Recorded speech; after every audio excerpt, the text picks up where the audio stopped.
আসসালামু আলাইকুম। So everyone, তো আমি চলে আসছি আপনাদের সামনে নতুন একটি ব্লগ নিয়ে, অসাধারণ একটি ব্লগ নিয়ে। তো কিছুদিন ধরে আমি ব্লগ করতে পারতেছি না, একটাই কারণ আমার মাদ্রাসায় পরীক্ষা চলতেছে। তো আর কোনো ভালো কোনো জায়গায় ঘোরা হয় না, এই কারণে আমি দিতে পারতেছি না।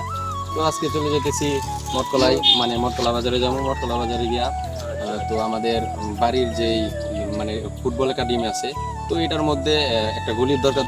তো আমাদের গলির জন্য যেহেতু গ্লাভস দরকার, তো আজকে আমরা ফাইনালি চলে যেতেছি গ্লাভস কেনার জন্য। তো মানে আমাদের একটা বিষয় হলো যে আমাদের মাঠের খুব অবস্থা খারাপ। আমাদের মাঠে মানে বীজ রোপণ করছে, মানে জ্বালা ফেলাই দিচ্ছে বর্তমানে।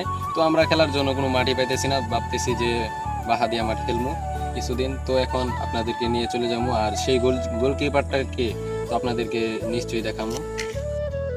সো গাইস, আমার পাশে যে বাড়িটাকে দেখতে পাচ্ছেন, তো ইনি আমাদের বাড়ির গোলকিপার। তো ওর নাম রিমন। আমাদের এলাকায় আরেকটা গলি আছে যার নাম রিমন, কিন্তু এই সেই রিমন নয়, ইনি আমাদের বাড়ির রিমন। তো আজকে গ্লাভস কিনতে যাইতেছি, তো আপনাদেরকে দেখাবো যে আজকে কি রকম গ্লাভস কিনি। মানে একটু মোটামুটি দামের মধ্যেই কিনবো। তো এখনো যাই নাই, মঠকলা যাইতে আরো দেরি হইব।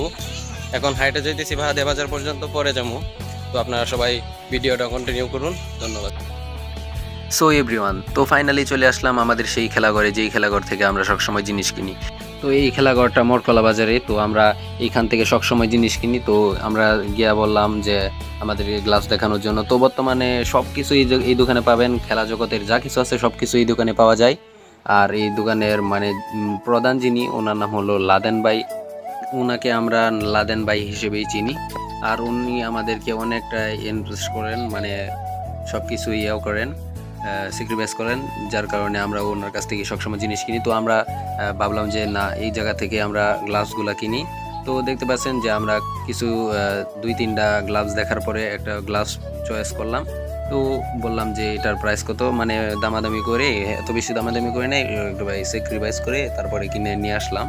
তো আমরা ভাবলাম যে আমরা শুধু গ্লাভস পরলে হবে না, যে আমাদের স্কিন কিনতে হবে, হাফ প্যান্ট কিনতে হবে, আমাদের সতর মানে ডাইকা, তারপরে ফুটবল খেলতে মানে হাফ প্যান্ট পরে খেলতে হয় যতটুকু। আর আমরা যেহেতু মুসলমান, আমাদের সতরটা ডাইকা তারপরে খেলতে হয়। তো আমরা একটা স্কিন আর একটা হাফ প্যান্ট নিয়ে নিলাম। আর টাকা দেওয়া শেষ হলে আমরা সকলেই মানে এইসব নিয়ে এখন চলে যেতেছি বাড়ির দিকে। তো এখন আমরা চলে যাব মানে অটো স্টেশনে, যে অটো দিয়ে এখন বাড়িতে আসতে হবে। আর একটা বিষয় হলো যে মঠকলা থেকে থানাঘাট পর্যন্ত যে ভাঙ্গা উঙ্গা রাস্তা, একবারে যান কয়লা হয়ে যায়। সো গাইস, মাঠে চলে আসছি। তো পরের দিন মাঠে চলে আসলাম। আর আজকে আপনাদেরকে দেখাবো যে আমি মানে কি কি কিনছি, কিভাবে পরবো, আর কি সব মানে পরি না আমি মাঠের মধ্যে। তো কন্টিনিউ মাই ব্লগ।